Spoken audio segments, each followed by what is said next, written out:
ये तो नहीं कह सकती कि ये बहुत आसान है, क्योंकि सरकार बहुत ढीठ है। अगर मैं आपको एक स्लैंग में कहूँ, बहुत ही ढीठ सरकार है, वो नहीं हटेगी। लेकिन हमने मैं हिस्ट्री की स्टूडेंट हूँ, हमने स्ट्रगल्स और प्रोटेस्ट के बारे में बहुत पढ़ा है, तो आज तक वो कभी ऐसा आसान रहा नहीं है। इंडियन नेशनल मूवमेंट को आप देख लीजिए कि ये धर्म के नाम पे जो बांट रहे हैं, हम बट नहीं रहे, हम साथ में रहेंगे। और स्टूडेंट्स का कोई धर्म नहीं होता, स्टूडेंट्स का सिर्फ एक धर्म होता है, उनकी पढ़ाई, उनकी integrity towards the country and the constitution of India. If the government has the integrity towards the constitution of India, government शर्म खा के वापस लेगी इस एक्ट को। और अगर नहीं लेती है तो आप समझ लीजिए कि वो भारतीय गवर्नमेंट नहीं है। क्या बेहुदा बात है। आएगा तो कहाँ रखेंगे आप, और जॉब कैसे देंगे? मेरे दोस्तों को पास जॉब नहीं, मैं इतने पढ़े लोग के लोगों को जाती हूँ, उनके पास जॉब नहीं। आप उनका अकोमोडेशन कैसे रखेंगे? आप उनको एम्प्लॉयमेंट कैसे देंगे? कहाँ आप सेटल करेंगे भैया? और उनकी एक्सपेंसेस जो एक्सपेंडिचर है कौन उठाएगा? जनता ही तो उठाएगी।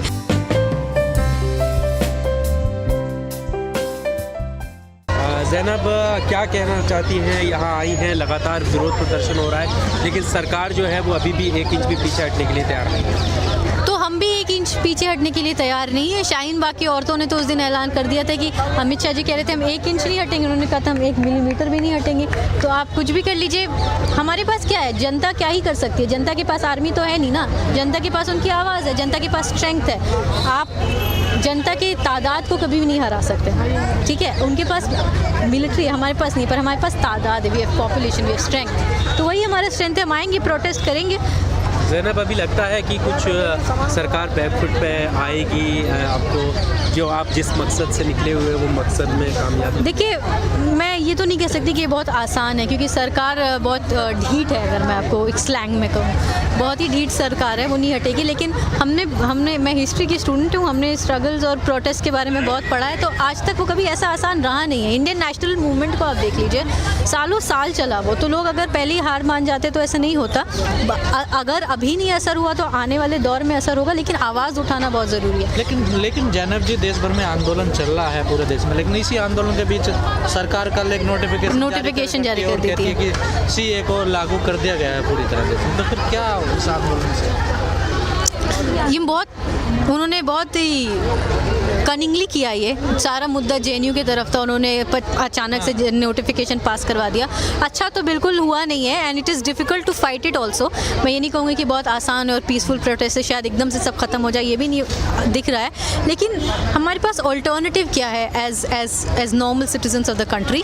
हम कोई आर्म्ड रिबेलियन तो करने वाले हैं नहीं स्टेट के ख़िलाफ़, तो हम प्रोटेस्ट ही करते रहेंगे। अब एनपीआर है हमारा नेक्स्ट, जो एनपीआर शुरू करेंगे, उसको कैसे टैकल करना है? अरुंधति रॉय ने अपने स्पीच में कहा था कि उसके लिए एक प्लान्ड अप्रोच चाहिए एनपीआर को टैकल करने के लिए।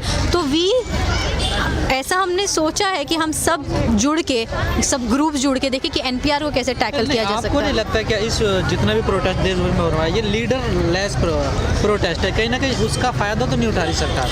नहीं, कोई इसका लीडर होता तो ज़्यादा इफेक्ट पड़ता सरकार? नहीं, मुझे क्या लगता है कि ये प्रोटेस्ट का नेचर ही पब्लिक प्रोटेस्ट है। जैसे हांगकांग में भी पब्लिक प्रोटेस्ट चल रहा है, और बहुत सारी लीडर्स ने आके कोशिश करी इसको अप्रोप्रिएट करने की, आके कोशिश करी कि हम इमेज अपनी उसमें घुसा लें, लेकिन लोगों ने ऐसा होने नहीं दिया। People want it to remain a public protest, क्योंकि ये सरकार क्या करती है, इस सरकार को हमेशा एक दुश्मन चाहिए होता है। फांसीवाद गवर्नमेंट का यही होता है एजेंडा, कि उनको एक दुश्मन चाहिए होता है, एक अदर चाहिए होता है। तो जैसे ही कोई लीडर आएगा तो वो कहेंगे कांग्रेस देश में दंगे करवा रहा है, आम आदमी पार्टी देश में कोई लीडर आ रहा है, उसे दंगे, उसके खिलाफ कुछ करवा देंगे तो प्रोटेस्ट मर जाएगा। ये प्रोटेस्ट चलेगा अगर ये पब्लिक प्रोटेस्ट रहेगा, at least that's what I think. नहीं, एक जेन्युइन सवाल है जो आम जनता जो है वो जो इसका समर्थन करते हैं, कहीं ना कहीं वो भी उठाते हैं कि मुस्लिम के कई सारे राष्ट्र हैं वो वहाँ जा सकते हैं, लेकिन एक हिंदू अगर वापस आना चाह रहा है तो उनको दिक्कत क्या है? यार ये क्या बेहुदा बात है यार, क्या बेहुदा बात है।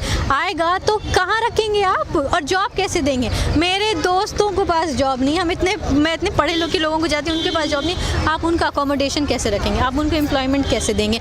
कहाँ आप सेटल करेंगे भैया? और उनकी एक्सपेंसेस जो एक्सपेंडिचर है कौन उठाएगा? जनता ही तो उठाएगी। तो आप लोगों के टैक्सेस अपने देश में एम्प्लॉयमेंट करने के लिए, क्रिएट करने के लिए यूज़ करिए ना भाई। इतने सारे लोगों को कहाँ आप रखेंगे? तो सरकार क्या करती है? सरकार बस बोल देती है और टेक्निक नहीं बताती ये कैसे होगा।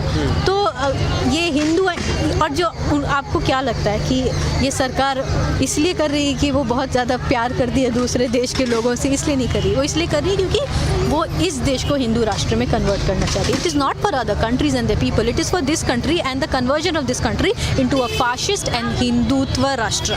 बाहर के इलीगल इमिग्रेंट हिंदू को ज़्यादा वैल्यू करते हैं इंडिया में बसे मुसलमानों से. इससे पता चलता है कि for me the idea of India is above my religion and for you religion is above the idea of India and the Muslims of this country signed up for India. और आप जो बात कर रहे हैं वो एग्जैक्टली टू नेशन थ्योरी की बात है जो जिन्ना ने कही थी. जिन्ना जिसने वॉर किया था सावरकर से.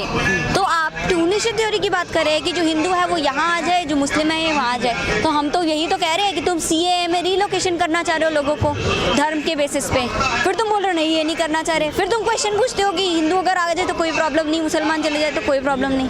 ये कैसी सोच है? और फिर कहते हैं कि तुम पाकिस्तान जाके देखो ना वहाँ क्या हाल है. तभी तो कह रही हूँ पाकिस्तान नहीं बनाना मेरे को मेरा देश. मुझे मेरे देश में वैसा रहना जैसा वो देश है. जैसा वो देश है, जैसा देश क्या है वो सेक्युलर है. उसकी नीतियाँ रिलीजन से और जो भी हम स्टेट्स के साथ हमारा फेडरल स्ट्रक्चर है. तो असम के साथ हमने एक अकॉर्ड किया था, आपने उसको वैल्यू नहीं किया. फिर हमारे प्रधानमंत्री स्पीच पे चिल्ला कर बोलते हैं कोऑपरेटिव फेडरलिज्म. ये कोऑपरेटिव फेडरलिज्म है, आपने स्टेट की वैल्यू ही नहीं की. वो कोऑपरेटिव फेडरलिज्म थी जिसको आपने 160 दिनों से ज़्यादा लॉक कर रखा है कश्मीर में. वो कोऑपरेटिव फेडरलिज्म है. वॉट फेडरलिज्म का मतलब क्या होता है? स्टेट्स है पार. हैरानी की बात यह है सुप्रीम कोर्ट ने इस पर भी अभी तक कोई सुनवाई नहीं की, जबकि फेडरलिज्म ही बेसिक स्ट्रक्चर है कॉन्स्टिट्यूशन का. सिर्फ सेक्युलरिज्म नहीं है, फेडरलिज्म है, डेमोक्रेसी है. डेमोक्रेसी तो गई, कभी भी मारते हैं पीटते हैं. परसों भी बच्चों को मारा है, सेंट्रल दिल्ली में मारा है. डेमोक्रेसी की बेसिक स्ट्रक्चर है, सेक्युलरिज्म बेसिक स्ट्रक्चर है, फेडरलिज्म बेसिक स्ट्रक्चर है कॉन्स्टिट्यूशन का. ये नींव है बेसिकली. आप क्या लगता है सरकार संविधान के अनुसार काम नहीं कर रही? नहीं, ये सरकार संवैधानिक है नहीं. ये सरकार संवैधानिक नहीं है. जैसे सरकार ने खंजर थोपे हैं संविधान पे और तोड़ेंगे, हर बार तोड़ेंगे. जो संविधान का नाम लेके, डेमोक्रेसी का नाम लेके डेमोक्रेसी पे ही वार करेंगे. प्रॉब्लम ये है कि आप अगर अभी भी नहीं जाग रहे तो मुझे डर लगता है कब जागेंगे. क्या आप उस दिन जागेंगे जैसे नाजी जर्मनी में जो नाजीज थे, क्योंकि जो जागे नहीं थे, जो मरे हुए अंदर से इंसान थे, उन्होंने तालियां बजाई थी जब ज्यूज कंसंट्रेशन कैंप में गए थे. क्या आप वो लोग बनना चाहते हैं? क्या आप अपने मतलब इंडियन मुस्लिम्स की बात नहीं, असम जल जाएगा. CAA का इफेक्ट पे आने से ही असम जल जाएगा. क्योंकि एक और चीज़ है CAA में जो इन्होंने नहीं बताई. मेरे ख्याल 6B क्लॉज 3 में, सबसेक्शन 3 में, सेक्शन 6B नया डाला है इन्होंने. और सेक्शन 6B का सेक्शन 3 में लिखा हुआ है कि all the proceedings on citizenship rights of these people, ये हिंदू, सिख्स, मुस्लिम्स, पारसी, मुस्लिम्स नहीं, क्रिश्चियंस, पारसीस, इन सब लोगों की जो प्रोसीडिंग्स है सिटीजनशिप्स को लेके वो अबेट कर दी जाएगी, खारिज कर दी जाएगी. तो मतलब असम में 14 लाख नॉन मुस्लिम पकड़े गए. वो बीजेपी को अपना पोटेंशियल वोट बैंक लगता है. उसके लिए वो पूरा असम जलाने को रेडी है. क्योंकि जैसे ही CAA इफेक्ट में आता है उन पे से सब पे से केस हट जाएगा सिटीजनशिप का, जितना मेरा समझना है. अगर आपको समझ आता है तो आप 6B को पढ़ के मुझे समझा दीजिए. शायद कोई सीनियर लॉयर भी अच्छे से और समझा देगा, क्योंकि मैंने तो जो समझा मैं ये कह रही हूँ. और 6B सेक्शन सबसेक्शन 3 को पढ़ना पड़ेगा. आप डाइल्यूट कर रहे हैं असम अकॉर्ड को, जिसको गवर्नमेंट ऑफ इंडिया ने किसी स्टेट को ये दी थी प्रॉमिस कि हम आपसे प्रॉमिस नहीं तोड़ेंगे. स्टेट्स गवर्नमेंट ऑफ इंडिया को कहती है, सेंट्रल गवर्नमेंट को कहते हैं कि हम साथ में मिलजुल के रहेंगे. तो सेंट्रल गवर्नमेंट स्टेट्स को कहती है कि हम भी साथ में मिलकर के रहेंगे. और अगर आपको गलत फहमी है कि यहाँ पे central government is above states, तो ये बहुत बड़ी गलत फहमी है. स्टेट्स और सेंट्रल गवर्नमेंट सेम है क्योंकि हम फेडरल स्ट्रक्चर में रहते हैं. क्या लगता है NRC का भी विरोध जारी है साथ ही साथ, और कहा यह जा रहा है सरकार की तरफ से कि NRC की कोई जिक्र नहीं है, NRC नहीं लाया जाएगा. NRC के बारे में अमित शाह जो होम मिनिस्टर है उन्होंने पार्लियामेंट में बात की थी NRC के बारे में, नेशनल रजिस्टर्स ऑफ सिटीजनशिप. अगर मैं झूठ बोलती हूँ तो मुझे बताइएगा, क्योंकि NRC जो उन्होंने पार्लियामेंट में बोला है वो ऑन रिकॉर्ड है, कहीं गायब नहीं हो सकता. हाँ, अगर पार्लियामेंट पे भी अटैक करके ही अगर इनके रिकॉर्ड्स तोड़ सकते हैं तो अलग बात है, अदरवाइज ऑन रिकॉर्ड है। और अगर आपके पार्लियामेंट में ऑन रिकॉर्ड ना भी रहे तो हमारे मीडिया के पास है, हमारे पास है। कहाँ से हटाओगे सच्चाई को? ये जो हिस्ट्री रीराइट करना और हर सच्चाई को छुपा देना, उससे सच्चाई छुपती नहीं है, वो बाहर आती है। अब जैसे दिल्ली पुलिस ने भी कुछ नहीं बोला जेएनयू अटैक के बारे में, पर इंडिया टुडे ने निकाला ना, हमारे पास भी बहुत एविडेंस है, हम भी शो करेंगे। सत्यमेव जयते।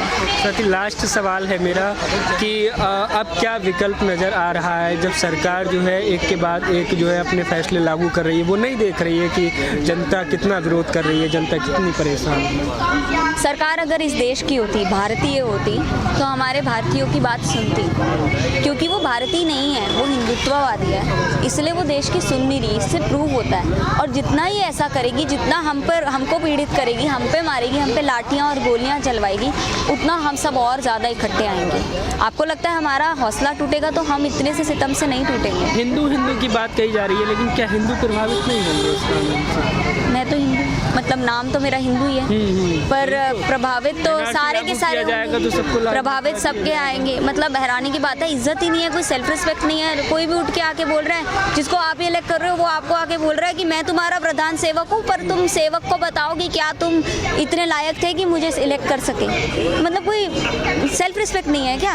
और सिर्फ हिंदूज अफेक्ट होंगे, कुछ 1% नहीं होंगे, क्योंकि इकोनॉमी ये कहती है कि 1% की जितनी वेल्थ है उतनी 99% की वेल्थ है। तो शायद तुम शुक्रगुजार हो, तुम्हारे पास उतना पैसा और उतना प्रिविलेज है कि तुम आज, मैं नहीं दूंगी तो मेरे फादर जाके दे देंगे। लेकिन वो 99% में भी बहुत लोग जो है वो लाइनों में मर जाएंगे, सपोर्ट कर रहे हैं, वो नहीं समझ रहे ना। उन्हीं को तो वही समझाना चाह रही हूँ, सबसे ज़्यादा पीड़ित लोग। और ये दलित की बात नहीं है, ये इकोनॉमिकली वीकर सेक्शन या